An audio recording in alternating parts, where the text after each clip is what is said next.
Hi everyone, I'm Shelly and you're watching There's No Place Like Home. Today I just wanted to share a quick flip through of the new books that I got yesterday. I got a new homeschool lesson planning notebook and I got some history timelines. So I hope you enjoy it.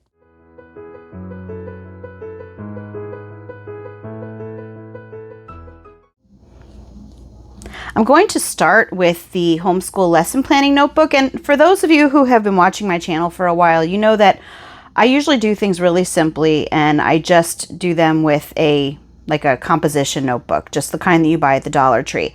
But I was feeling the need for some inspiration for the planning of the new homeschool year, and I found this and I thought that it looked really cute, so I wanted to try it. So it's a 12-month undated planner, and it is by SCHOOLNEST.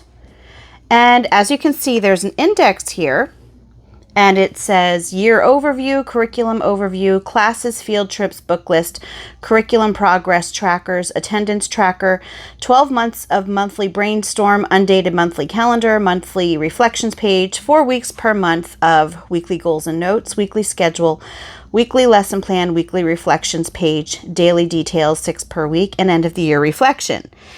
Now, if I felt the need to follow that exactly as it is, I would be overwhelmed and would probably not be using this.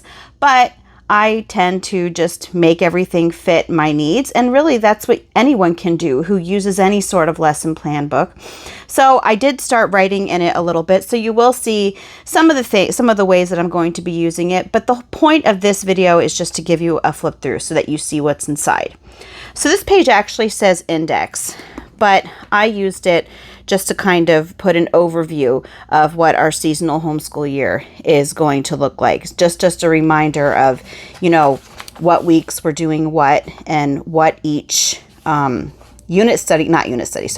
homeschool style will look like for each 6-week increment. And I'll link, if you have no idea what I'm talking about, I'll link the video that I shared how I'm going to be homeschooling this year. At least I'm going to try to homeschool this year. But that's what this is. It's just like an overview as a reminder for me. Now here we have a year overview, so you could always put in what you plan on learning about in each month if you want to. You have an attendance page here, and it shows at the top for each month. And I probably will not be using that for our attendance page. I'll show you what I'm going to be using. And here is a curriculum overview. So if you feel the need to write an overview of each of the curriculum resources that you use, you would do that here. I probably won't do that. I may find some use for it, but as of right now, I won't. Now this one we will be using, field trips, and it has each month. And with us, I always forget to write down our field trips, and we don't have to write them down by law. But whenever we have our homeschool evaluations, the evaluator she asks, did you go on any field trips this year? And so before the evaluation, I'm always like scrambling to remember all of the field trips that we went on. And I probably miss at least 90% of them, and I only ever remember a few. So having a place to write them all down is going to be a big help for me. Also the book list. I'm like using this tripod here because I broke my other one, and yeah, I dropped it and it snapped. But anyway, yeah, I'm having a tough time with this tripod. Anyway, so here's a book list, and this is also going to be helpful for me because I'm one of those people that I procrastinate when it comes to book lists. What I usually do throughout the year is whenever my kids finish reading a book, I just take a picture of it so that I have the title and the author right there, and I don't actually have to write anything down.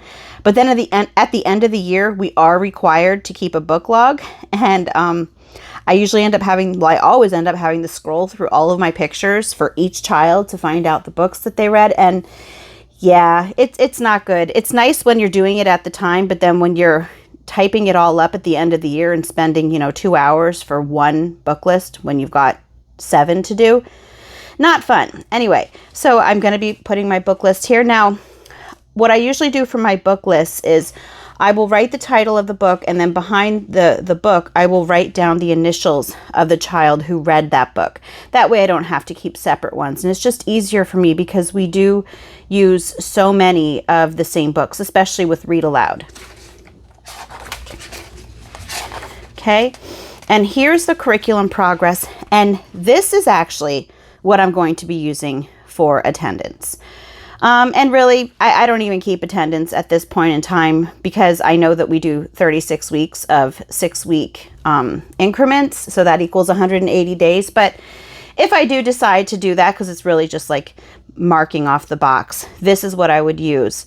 This is meant to be used for you to track your curriculum to see how many days you've gotten in of each curriculum. But since I don't track that I'll use it for attendance, and I will probably just use one box for all the kids because we always, you know, our homeschool days are all together. So there's no point in having separate days for each child, because if I never have a time where like only one child is sick, there's always at least a few kids sick. And if that happens, everyone takes off anyway. So anyway, that's what that is. And here is a space for you to do, it says month of, and then there's an overview. Here is weekly goals and notes, and I might use that at some point. Maybe I might put down if I have to get any materials for anything that we're going to be doing. Here is if you want to write down a schedule, and I probably won't be using that. And here is the weekly plan, and as you can see, it's undated, which I really like. And I think the way that it's meant to be is that you should either put the subject going down here and the date going across, or vice versa. But I probably won't even do that. I homeschool so simply that I will probably be able to write everything for my middles in one box, and then everything for my teens in another box. And that means that I'm going to be able to use this planner for more than 1 year, for several years actually. And then it will just be, for me, it will be like day 1, day 2, day 3, day 4, day 5. And then that'll be it. So the way that I do my planner, it really does save money because I'm able to stretch things out and, you know, use it for several years rather than just one. Here's a place for daily details. And then week 2 just starts out much the same way with the schedule. And I'm assuming that they will all be like that. This has 36 weeks in it.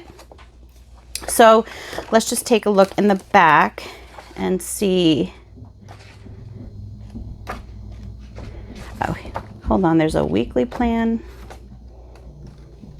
Week 2. Oh, that's why, because it's for different kids maybe. I'm looking at it, I'm like, why is it only week 1, week 2, week 3? Oh, you know what? It's per month. Don't mind me. You can tell that I haven't really looked through this that much. That's why it's only saying like week 1, week 2, week 3. I think that, and week 4. I think it's per month. So, but the setup is the same through the entire book for the year. Daily details. Okay, and then here we have end of the month reflections. So write down anything notable that you want to remember. And yeah, so it just looks like everything else is just like what I was just showing you then. So that's nice. I'm hoping that I wish I would have found one that was spiral bound, because I'm really hard on books, but I'm going to try to take care of this one because I do want to use it for so long. Now, the next thing that I got are these history timeline notebooks.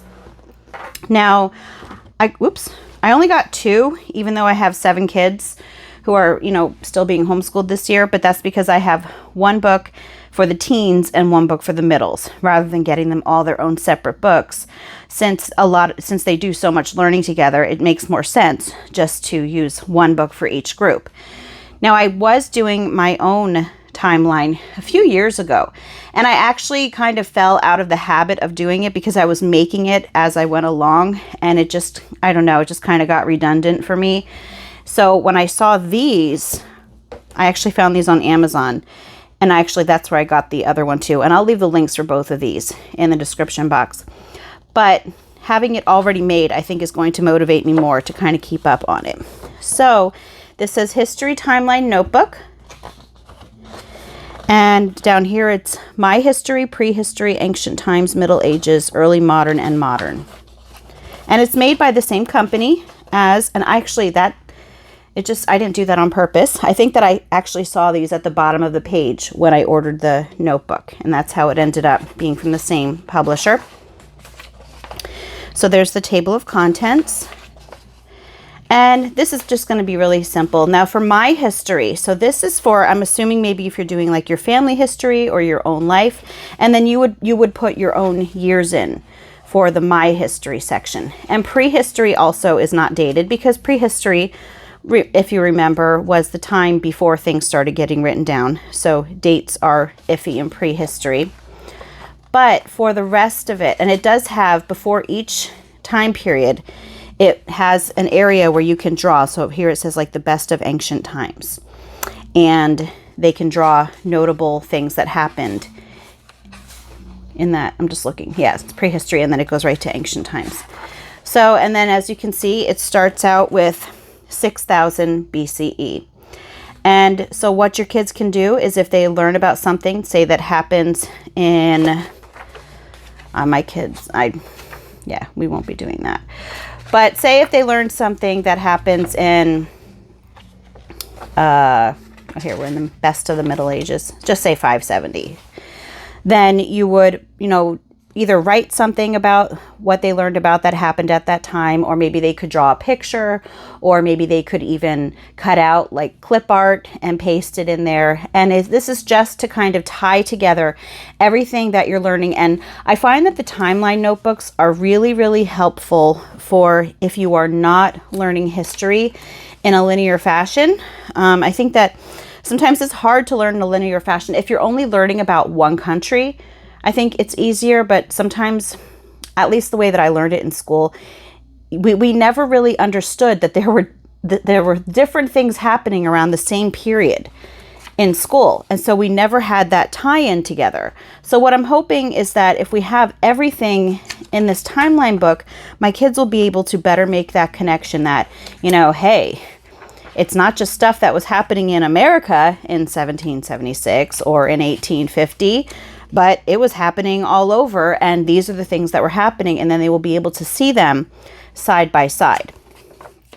So, and since they are sharing them, I think that my kids might just take turns, or sometimes some of my kids are more artistic than others, and the other kids might assign them to take care of the notebook. I'll let them decide how they wanted to do it.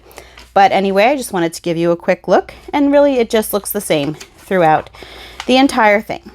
So anyway, that's all that I have for you today. If you like this video, give it a thumbs up. If you haven't subscribed yet and would like to hear more of what I have to say, I would love if you would do that. If you have any questions or comments, you can leave one either here or over on Instagram. And if you like my work and would like to check out my Patreon page, I will leave a link in the description box for that as well. And I hope you have a great day.